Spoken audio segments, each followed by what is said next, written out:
E aí galera, tudo bem com vocês? Vamos aí para mais um giro de notícias com questões importantes que têm movimentado o ambiente do nosso clube nas últimas horas. Meu nome é Emerson Araújo, esse é o canal 6x1 e desde o início eu peço para você deixar o like no vídeo, se inscrever no canal caso ainda não seja inscrito e usar os comentários para opinar sobre cada um dos assuntos. Vamos começar com uma boa notícia, né? O Cruzeiro retornou aos treinamentos nessa manhã de terça-feira, isso depois de ontem, segunda, né, o clube receber todos os resultados que estavam faltantes para a questão do Covid-19. Ninguém está infectado, todo mundo liberado, por isso o clube voltou a treinar hoje de manhã. Os atletas estão sendo divididos em grupos, né, por posição e tudo mais, e com horários de chegadas diferentes, passando por todos os protocolos de segurança, medição de temperatura, máscaras, e o clube está usando todos os 4 campos do CT. Com isso, os atletas não têm contato fora de seus grupos, né, e nesse momento serão refeitos alguns daqueles exames de pré-temporada, e o foco inicial será no trabalho físico dos jogadores, de recondicionamento mesmo. O técnico Anderson Moreira está no clube, certamente tendo o primeiro contato presencial com a maioria dos atletas, e agora a gente já pode dizer que o trabalho começou de fato. A situação da pandemia está longe de ser controlada, né, mas os clubes estão forçando a barra para jogar, e aqui em Minas Gerais é provável que a gente tenha uma definição para essa data de retorno às competições no próximo dia 10 de junho. Nesse dia está marcada uma reunião do presidente da Federação Mineira de Futebol, Adriano Aro, com a Secretaria de Saúde de Minas. O mais provável é que o futebol volte aqui no estado no fim de junho ou início de julho. Mas essas previsões são muito mais chute do que qualquer outra coisa, né? Não tem como a gente precisar uma data a partir do momento que a pandemia infelizmente está descontrolada no nosso país.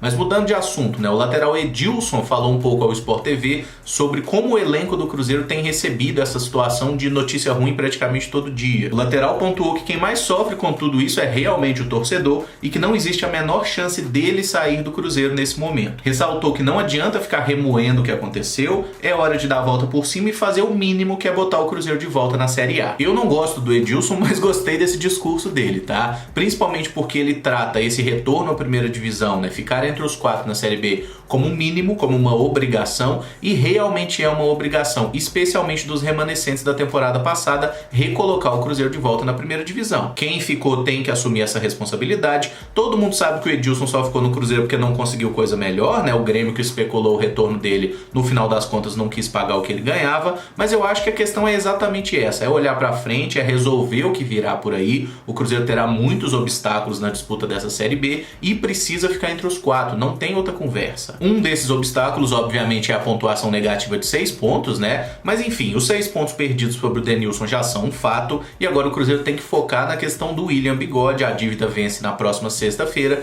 Se o Cruzeiro não pagar os 11 milhões aí dessa dívida, perderá mais 6 pontos na disputa da Série B. O presidente Sérgio Santos Rodrigues falou que o clube tem 4 estratégias para quitar esse pagamento, tá? Reunião com instituições financeiras, reunião com parceiros e investidores privados, possibilidade de venda de jogadores parcial ou total e venda de propriedades atreladas ao centenário patrocínio Master. Acho que o grande problema desse negócio de estratégias, plano A, plano B e não sei o que, é que o Cruzeiro não tem mais tempo para isso, né? A dívida vence na próxima sexta-feira e a gente viu no caso do Denilson o que acontece quando se deixa para a última hora, quando se conta com boa vontade de alguém. No final das contas, alguém não faz o combinado e você é que se fode. Me parece nítido que quem pode salvar o Cruzeiro e pagar essa aí é um desses parceiros investidores privados, né? Seja lá os caras do Bem Protege, que dizem que tem dinheiro, seja São Pedrinho do BH, né, que pode ter que salvar o Cruzeiro mais uma vez, vamos ver. Agora, eu duvido que o Cruzeiro consiga vender algum atleta, como o próprio camarada do Conselho Gestor falou. O Cruzeiro tinha propostas por Kaká e Maurício, e por causa da pandemia, essas ofertas foram retiradas, a gente não conseguiu negociar nenhum deles, que geraria uma boa grana, né, mais de 40 milhões. Por mais que seja pouco quando a gente pensa na projeção desses atletas, o que eles podem valer no futuro, é uma grana que hoje para o Cruzeiro é muito importante para a gente sobreviver. Qualquer venda de patrimônio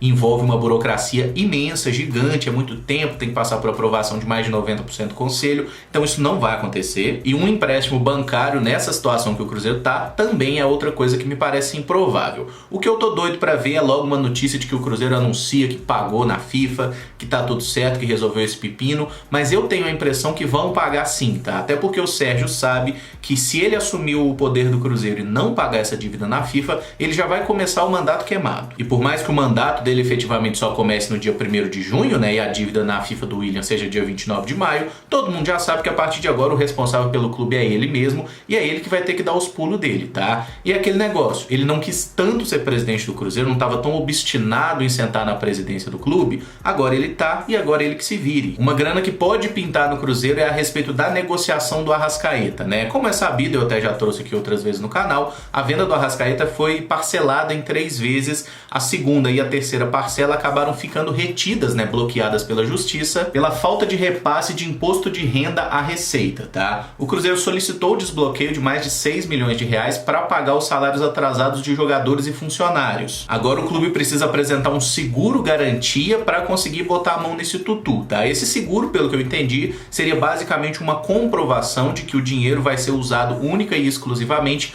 para pagar salário atrasado mesmo, tá? Essa é a única condição em que a justiça liberaria a grana. O Cruzeiro tentou dar a sede do Barro Preto como garantia desse pagamento, mas a justiça recusou, tá? E aí eu acho que é uma situação meio complicada, não me parece um processo simples, e eu não sei se o Cruzeiro vai conseguir botar a mão nessa grana até o final dessa semana agora, o que seria muito importante. Mas a gente precisa só pontuar, esse é um dinheiro que só poderia ser usado para pagar salário de jogadores, tá? É a única condição em que a justiça liberaria, não pode usar isso para pagar o valor na FIFA, por exemplo, até porque nem seria o suficiente, né? O valor na FIFA é maior. O importante destacar nessa notícia é que parece que o Cruzeiro tá correndo atrás de fazer o dinheiro aparecer, né? Uma grana que muita gente não tava nem contabilizando, muita gente não tava lembrando, e realmente o Cruzeiro vai ter que ser muito criativo nesse momento, porque como o balanço revelou, né, são mais de 600 milhões de reais vencendo no prazo de 1 ano. É muito dinheiro que o Cruzeiro vai ter que pagar e vai ter que renegociar muita coisa, fazer muito parcelamento, o desafio é gigante. Para dar uma quebrada nessas notícias ruins, vou falar um pouquinho sobre o Belletti aqui, né, o ex-jogador, que usou suas redes sociais aí para prestar uma espécie de agradecimento ao Cruzeiro por tudo que fez por ele na carreira. Belletti conta um pouco da trajetória, que chegou ao Cruzeiro em 92, passou na peneira, se tornou profissional no ano de 94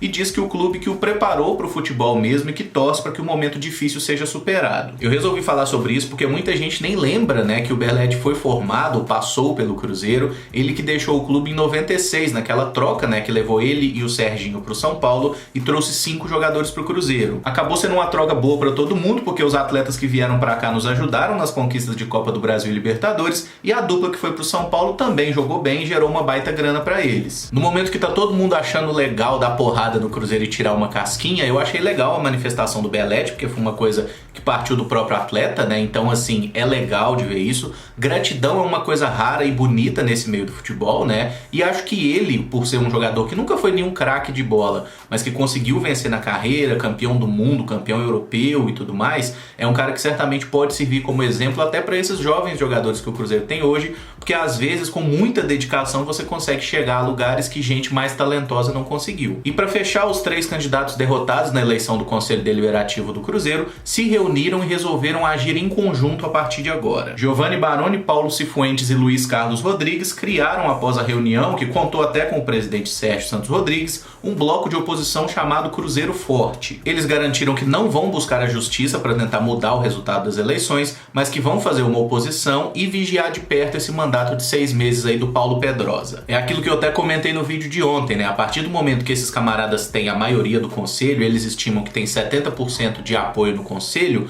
qualquer medida que não seja ideal, que não seja benéfica ao Cruzeiro, não vai passar no conselho, a partir do momento que eles têm a maioria. Então a ação do Pedrosa, ela vai ficar limitada. O que eles devem fazer agora é unir forças, já que eles colocam os interesses do Cruzeiro acima dos próprios, né? Pelo menos é o que dizem. Vamos ver se isso acontece na prática, tá? E que não percam a eleição de outubro, né? Porque essa sim vai definir o presidente do conselho por 3 anos, e essa sim, se o pessoal da família União ganhar, aí deu ruim pra nós, aí fudeu mesmo. Até lá, eles que sigam vigilantes, que façam oposição de fato, que não percam os apoiadores que já conseguiram angariar, né? Para que não corram risco de perder a eleição, e que sejam uma oposição à família União e ao Paulo Pedrosa, que não sejam uma oposição ao Cruzeiro Esporte Clube. Bom, galera, o vídeo fica por aqui. Se gostou, deixa o like, se inscreve no canal caso ainda não seja inscrito e usa aí os comentários para opinar sobre cada um dos temas. Eu tô fazendo esses vídeos um pouco mais cedo agora e gostaria que vocês opinassem aí também se gostam desse horário, se preferiam aquele horário mais tarde, ali às 4, 5 horas da tarde. Particularmente eu tô gostando de fazer o vídeo mais cedo e tá me dando um pouco mais de resultado até aqui no próprio YouTube mesmo, tá chegando a mais gente. Mas por hora é isso, muito obrigado por acompanhar, um abraço e até o próximo vídeo. Valeu!